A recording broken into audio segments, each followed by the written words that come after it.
Welcome this to CompassCare's Buffalo facility, where early this morning at 3 a.m. We got a call from the police and fire rescue that they were coming on scene to deal with some smoke.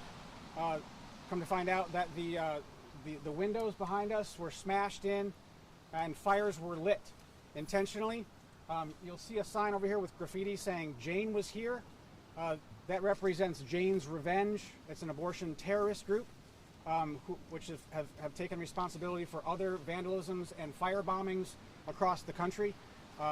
They have said that they would strike again in different parts of the state on the lead up to the potential of Roe versus Wade being overturned, and they have done that here, apparently. We're not sure exactly who's done it.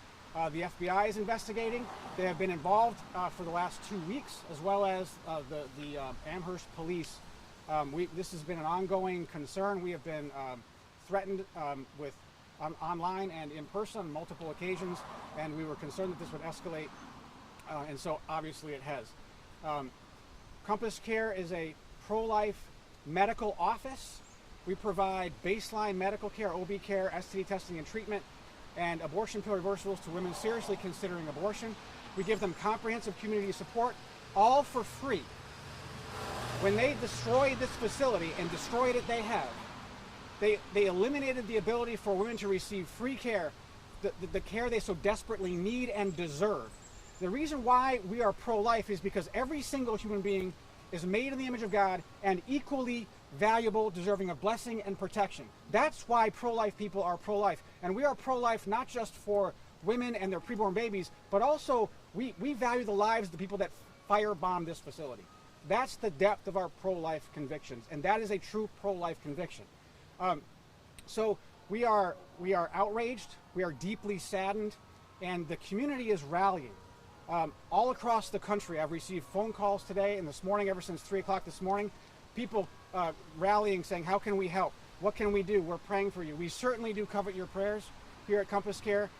We've tightened up security across the state in Rochester and in Albany. What's even more deeply disturbing, quite frankly, is the fact that last week the legislature passed a law investigating peaceful, nonprofit, pro-life pregnancy centers just like this one. Just like this one. Why? What for? Where are the legislators today? Where's Governor Hochul's $35 million that she's giving to all the for-profit abortionists for their security? We haven't gotten a single dime for security. Not a single dime. It's shameful what these abortion activists have done, but it's even more shameful that you don't hear a denunciation of this violence of pro-life pregnancy centers from the sources of power. Where is the legislature? Where is Hochul? Where is Biden? Where are they? And I tell you this, we are standing on the side of God, because God values every single human life, yours and mine and everyone's, without qualification, from the womb to the tomb.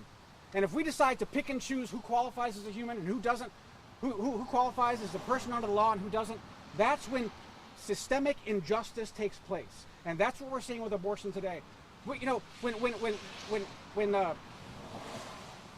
legislators decide to attack peaceful pregnancy centers, they give credence to this kind of violence.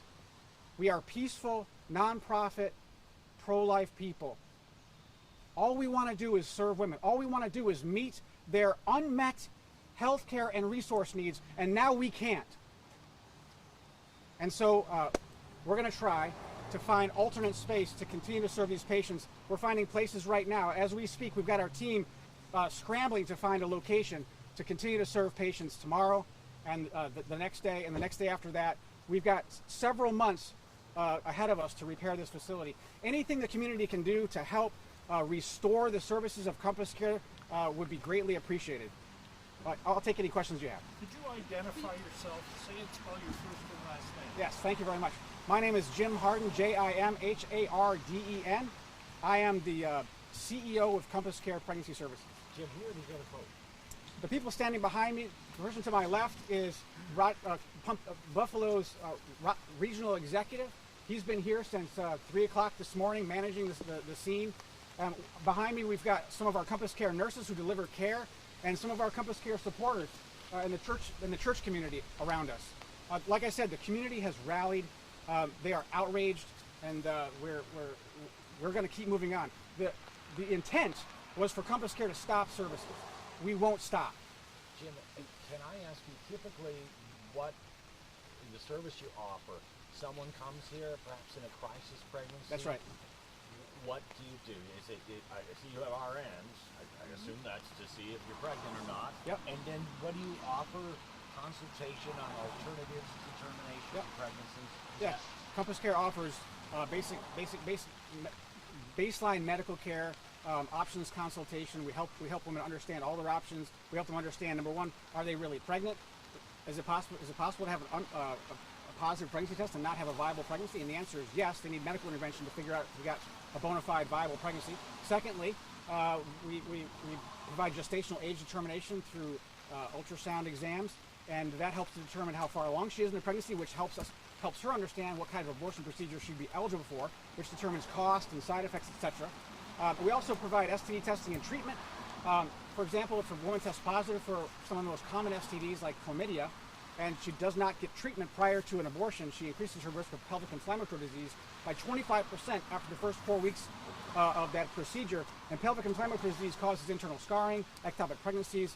Really, it dramatically impacts her future reproductive health. And she values her future reproductive health. She just doesn't want to be pregnant right now or not in this way with this person, etc. And so we essentially walk with women and then give her all the support and security that she needs in order to say, I can do this. The most difficult choice is having the baby. Everybody knows that. So if we can give her a vision of a future after having a child saying, I can do this, I see now how it's possible, she's truly empowered. But when you say, no, it's just about abortion, we need to eliminate in these nonprofit pregnancy centers or investigate them, we're eliminating the ability for women to have true choice. And that's what we're all about. Giving women the ability to say no to abortion. Because when a woman faces an unplanned pregnancy, she says, I'm stuck, I'm trapped, I need to have an abortion. And we say, we're here to walk with you and to give you a vision of the future, to say no to abortion if you can. And so that's true empowerment. That's what we're all about. Medical care and full community support, all the way through pregnancy and beyond. That's what we're all about. And for free. And I would defy you to go to an abortionist and ask them if they do anything for free. Ask them if they do anything for free. They're profiteering. And by the way, if you want my honest opinion, if these politicians don't say anything about this, if they don't denounce violence to pregnancy centers today, they're complicit. Can you talk about, you told us earlier today in a phone interview about the threats that were previously made here. Can you talk about this radical group that seems to be targeting the Wisconsin clinic last month and now here, possibly? Yes, there is a radical abortion terrorism group called Jane's Revenge. It's referring to an organization called the Jane's Collective back in the 1960s that provided underground abortions in Chicago.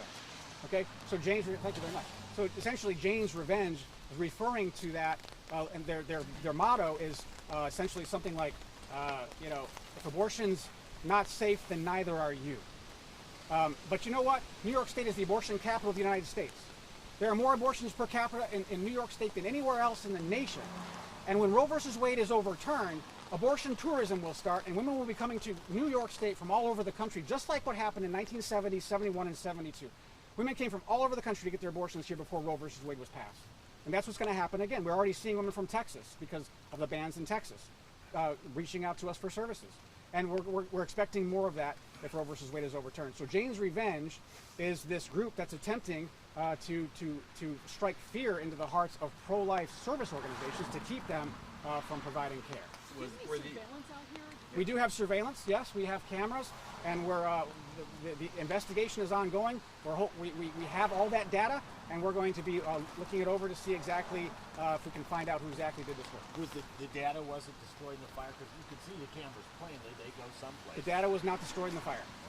Can you talk a little bit more about the specific damage inside and how much money you think the damage inside is extensive. The building is unusable.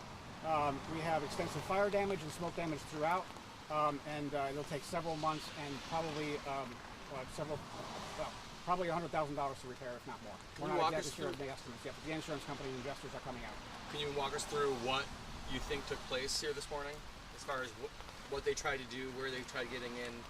So essentially, they firebombed the operation. They broke the two main windows in the reception area and the nurse's office and lit the fires in those places. The fires essentially we're contained to the medical side of the office, but the damage, the smoke damage was extensive throughout, as well as a lot of fire damage. We're pretty sure all the equipment's been destroyed.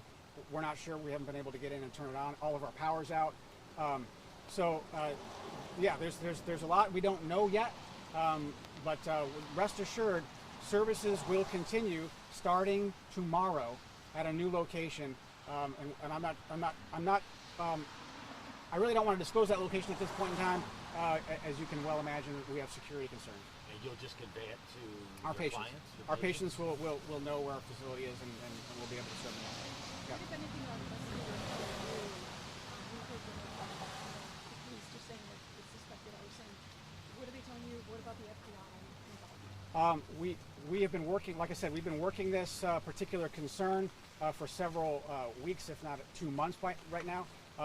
The police, both in Rochester and in Buffalo, recognized a significant threat and issued special alerts so that the police were taking extra surveillance of our property, which is one of the reasons why we caught it so early. The Amherst police were on the ball, and they were able to find the smoke and call it in before our alarms went off. So that's great. The FBI has been involved. We reported to the FBI 2 weeks ago, and they are in the process of investigating. They were here this morning as well. So we're going to find these people, and we pray that the justice is done upon them. Arson is a terrible, terrible crime. Arson, if you look at the criminal penalties for arson, it's close to murder. Why? Because people could die. I mean, this is the face of abortion, ladies and gentlemen. This is the face of abortion.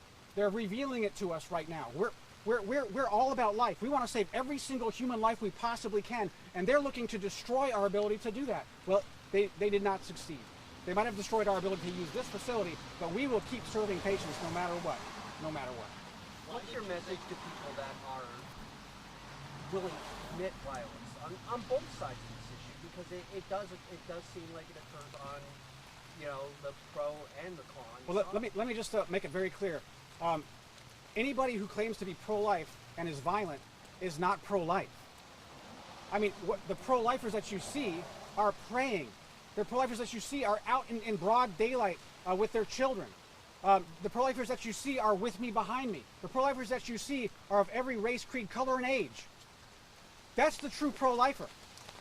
That's the difference. If there is a pro-lifer who advocates violence, they might as well be in the same camp as these other people. But they don't. If you can find a pro-lifer who advocates violence, they don't exist. Early on, back in the 1990s perhaps. But they might have called themselves pro-life, but they're not pro-life. These people know what they're doing. They are the true terrorists, and they need to be caught. Why did you think it was appropriate to compare this to Crystal Lake, the horrific, massive attack inflicted on Jews? Well, Crystal Knock was 1938, November 1938, when the Brown coats decided to break windows and set fires in Jewish businesses to shut them down. If the media doesn't cover this, if the politicians don't cover this, this is the pro-abortion Crystal Knock. Make no mistake, this needs to be covered, and I'm really glad you're here.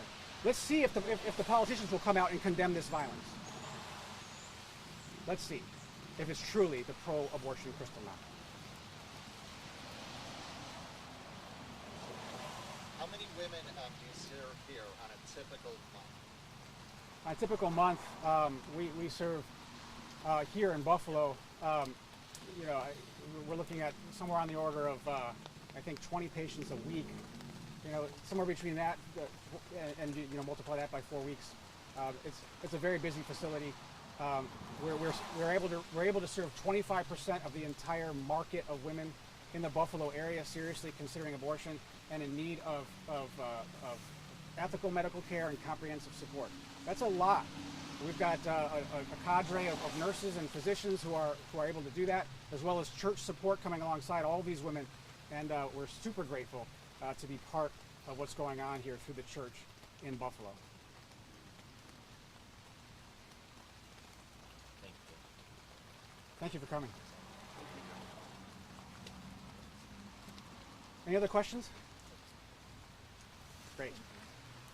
Thanks for standing out in the rain. Appreciate it.